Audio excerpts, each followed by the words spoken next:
The skyline of New York City was permanently altered 20 years ago on September 11th. Two planes hijacked by terrorists crashed into the iconic Twin Towers of the World Trade Center. Another plane hit the Pentagon just outside of Washington, D.C. And a fourth crashed in a field in Pennsylvania. In all, nearly 3,000 people died in the attacks on 9/11. One of the most pivotal moments in history that changed America forever.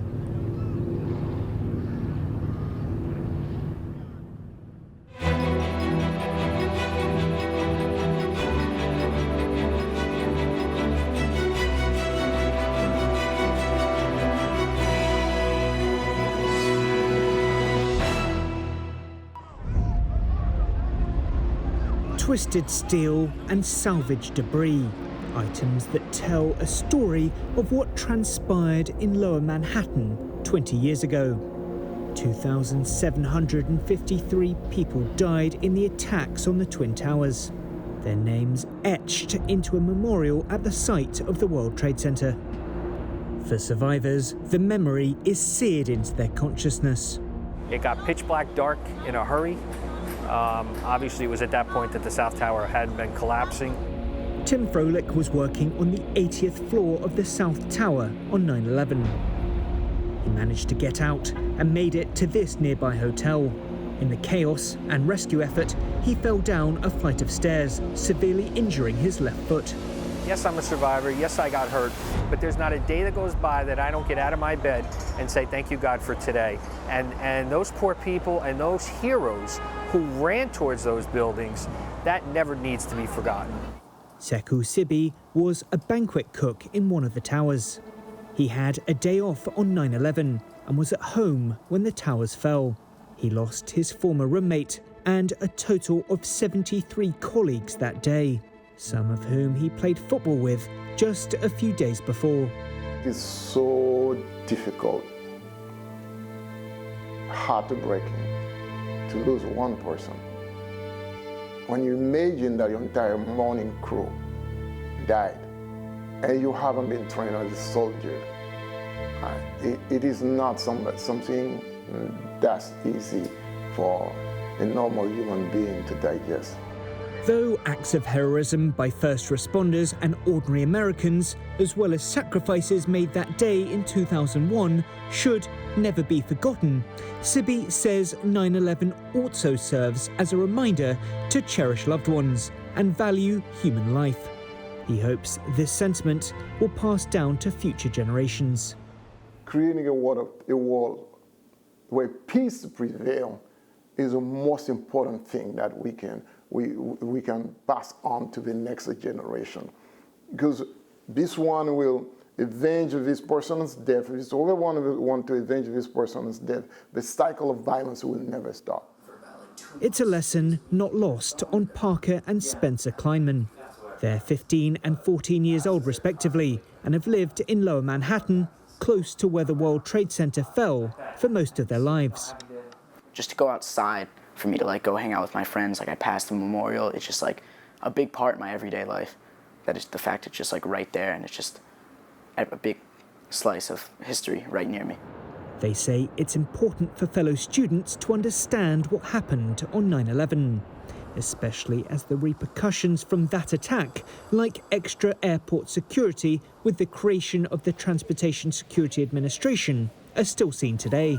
Everyone should know about it, obviously, because it was a huge historical event, and it was tragic, of course.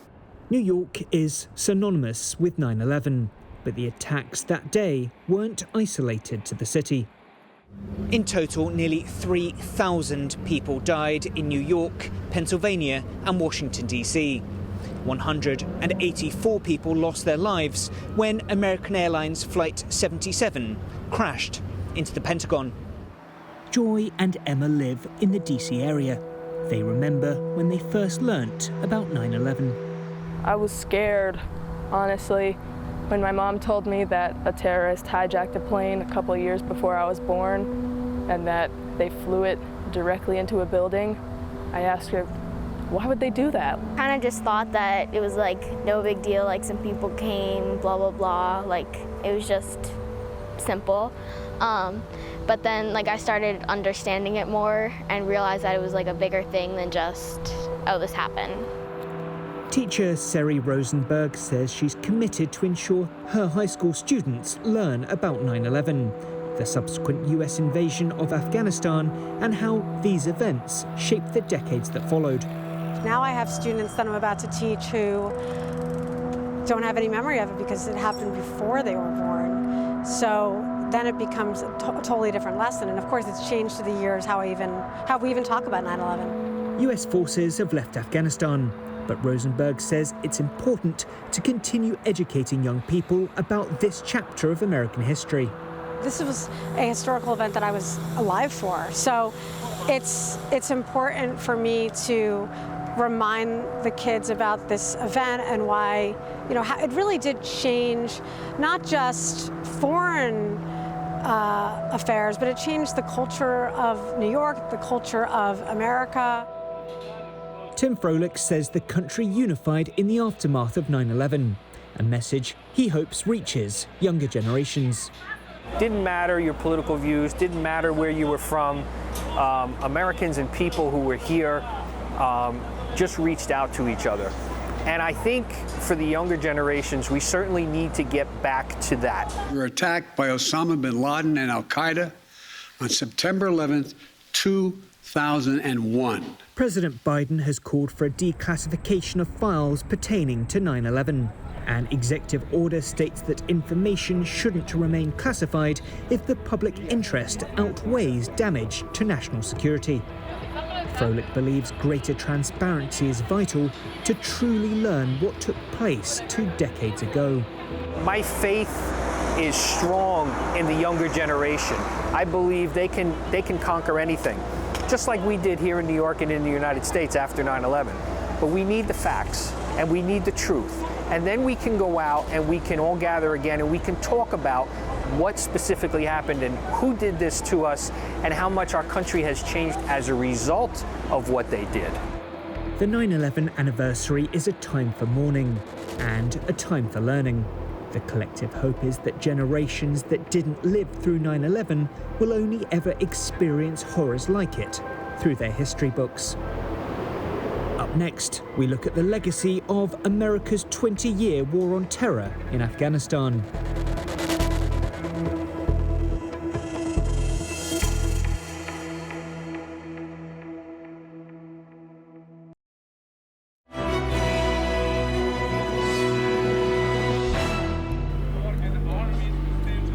This is part of the legacy of America's 20-year war on terror.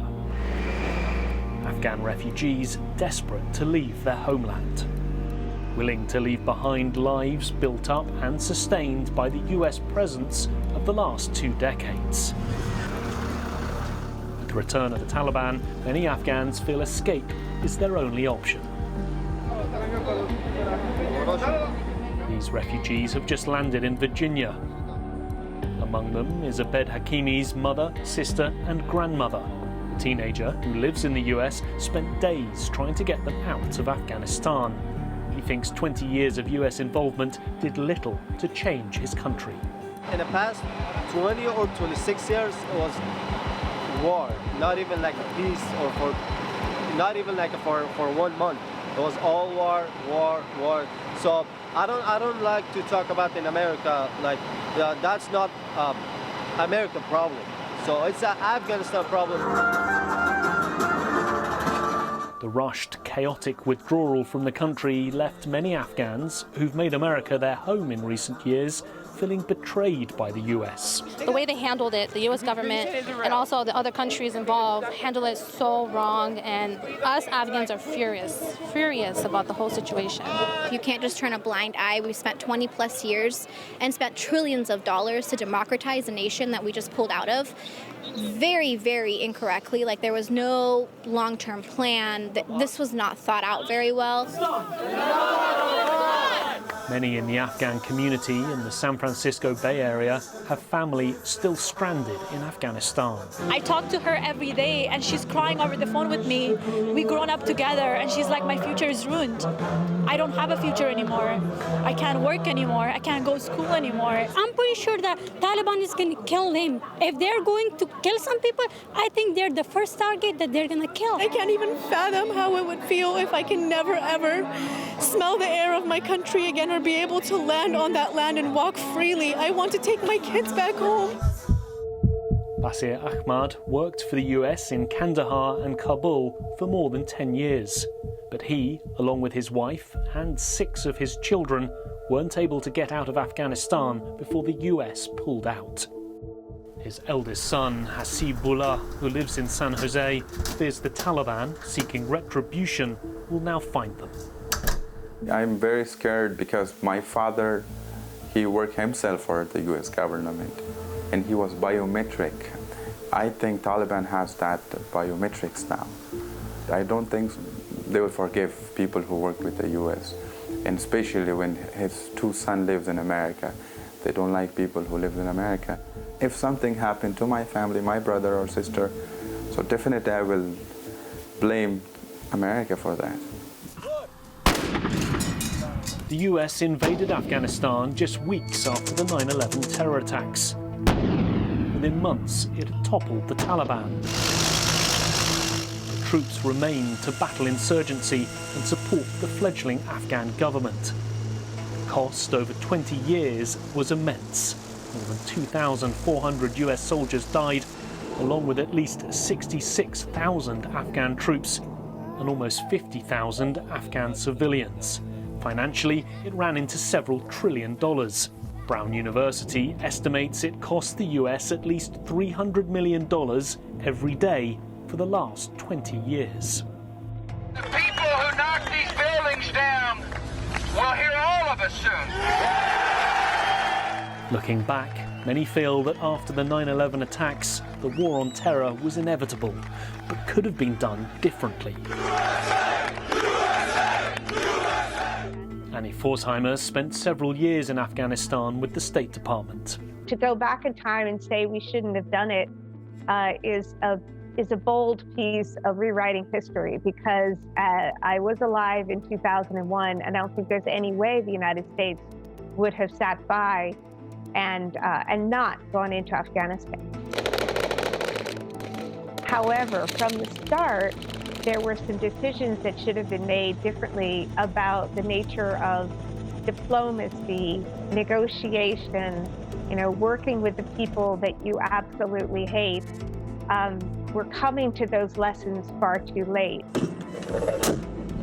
President Biden claims the Afghanistan mission was a success, in that the US got revenge for 9/11, killed Osama bin Laden, and routed terrorists from the country. But the return of Taliban rule, the same position the country was in before the US invasion, has left some veterans wondering whether it was all worth it. Come on, come on! Tom Porter served as a naval officer in Afghanistan in 2010 and 11. He's now helping those who are questioning their service by reminding them of the progress they helped achieve. This is not the same country that existed in 2000. It's changed dramatically. We've enabled millions of young Afghans to go and get a college education, and many of them have moved on abroad, here in the United States, around the world, and many of them are still in Afghanistan, and it's going to be their fight to take their country forward and to make their case that going back to the 12th century is not a good idea. Over the last 2 decades, America has also adapted to the evolving war on terror, expanding its counter-terrorism capabilities around the world. The war on terror has been an enormous success because we're all over the world, not just the United States, but our allies. And so when we went into Afghanistan and Iraq and took out a lot of the sanctuary for terrorist groups, their capabilities were enormously diminished. But they also went other places around the world, and then so did we. 20 years apart, the beginning and the end of the war on terror were announced from here. America and our friends and allies join with all those who want peace and security in the world, and we stand together to win the war against terrorism. Last night in Kabul, the United States ended 20 years of war in Afghanistan. Although the conflict and America's evacuation is now in the past, it will firmly define President Biden's political future, as well as the future of hundreds of thousands of Afghans. Those who managed to flee and those who didn't. The legacy of the Afghan conflict and its apparent success or failure will be picked over and analysed for years to come. But right now, the US government, veterans and the Afghan people clearly need to feel that it mattered, that there were accomplishments, that progress was made, even if from afar it feels like Afghanistan is back to square one. Up next, we'll hear how the war on terror has evolved and whether the threats the US now faces are radically different 2 decades on.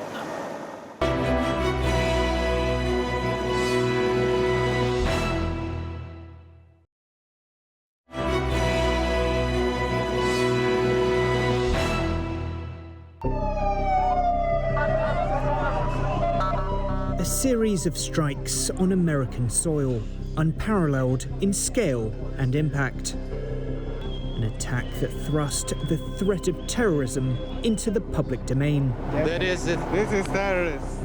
The events of 9/11 are firmly burnt into US history and the minds of those sworn to prevent such an attack occurring again. In the wake of 9/11, the US didn't take long to begin implementing measures to counter terrorist threats. The pre-9/11 period and the post-9/11 period are really like night and day when it comes to counterterrorism. For one thing, counterterrorism went from being a somewhat sort of boutique national security issue to obviously being really on the front burner, and not just in national security policy circles, but in politics generally. 11 days after the Twin Towers fell, President Bush appointed the first ever director of the Office of Homeland Security. A little over a year later, the Department of Homeland Security came into existence. Its mandate to create a more secure United States that's better prepared to confront the threats it faces. In October 2001, Congress also passed the Patriot Act, providing agencies with more tools to combat terrorist threats.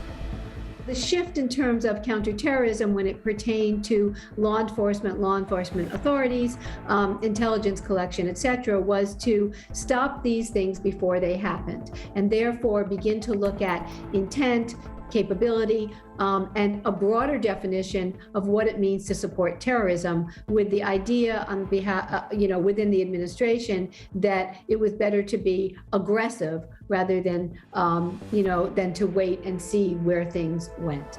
For the public, flying was something that quickly changed after 9/11. Security screenings and background checks became the norm, a trend not just limited to the aviation sector. I think anybody that's renewed their passport or opened a bank account in the post-9/11 period, I mean, it can be difficult to remember now, but those sort of routine bureaucratic activities were less rigorous from a security perspective in the pre-9/11 period. The New York Police Department has made substantial changes after 9/11, including the creation of 2 new bureaus for counter-terrorism and intelligence gathering. A major focus of attention is preventing another attack on a high-profile target. After 9/11, they basically prepared for the next war based on the previous war. So this was, the concerns were the subways, the airports, the bridges. In 2003, authorities feared Al-Qaeda might conduct a chemical attack on New York City subway system, but a plot never materialized. Some security analysts believe the threat of large-scale coordinated attacks has waned over the past 2 decades as terror tactics change. In October 2017, a man drove a pickup truck down this bike path on Manhattan's west side, killing 8 people. It's the deadliest terrorist attack on the city since 9/11. The attack sparked concerns over the threat from so-called lone wolves. This is the changing face of terrorism. It's much easier now, money-wise and logistic-wise, to radicalize one individual who can literally do as much damage as a group and fly under the radar of any law enforcement agency. And we've seen it in the last few years. The terrorist threat may have changed since 9/11, but many people in New York's Muslim community say for them, one thing in particular is a constant. They have felt ostracized since that day. I actually felt it immediately. Like the next day, me and my mom went to the supermarket, and so we're 2 women in hijab, in the neighborhood supermarket where you go, it was just a general supermarket. And I just remember people just being really uneasy around us. The 9/11 attacks fueled widespread suspicions of Muslims in America. Reporting from the Associated Press a decade later revealed law enforcement shared in some of those suspicions. The New York Police Department created a demographics unit to infiltrate Muslim communities and monitor possible indications of radicalization. It mapped where we prayed, where we ate, where our kids were playing sports, our community service centers. Mohammed Eshanawi says he experienced these tactics firsthand. Tactics the American Civil Liberties Union argued in court were discriminatory and unjustified. Every private sector of my life was being probed and infiltrated by the NYPD's surveillance programs, which, the reason why the ACLU and CLEAR and all of these legal coalitions came together is because it was just glaringly discriminatory. Several lawsuits following the AP's Pulitzer Prize-winning revelations led to a settlement deal. The demographics unit was dismantled and new parameters for intelligence gathering were set. Some believe the chilling effect created by those post-9/11 programs endures. To have these informants, being engaged in sting operations that sometimes were delving into the territory of entrapment, literally pushing people to do something, becoming their friends, and then really influencing them, made New York City Muslim communities, I'll say, even more wary. Former Mayor Michael Bloomberg has defended the NYPD's policies, saying they operated within the confines of the law. Founder of the Surveillance Technology Oversight Project, Albert Foxconn, says the city's surveillance footprint has grown vastly over the past 2 decades, reaching far beyond the Muslim community. We built up this massive institution of state control. Tens of thousands of cameras, license plate readers, facial recognition, social media monitoring. Any place you go in this city, anything you do, there's now a system that's watching, tracking, judging. 20 years on, the country continues to debate where to draw the line between personal privacy and national security. But supporters of such programs argue that's the price you have to pay to stay safe and help avoid a tragedy like 9/11 from happening again on US soil.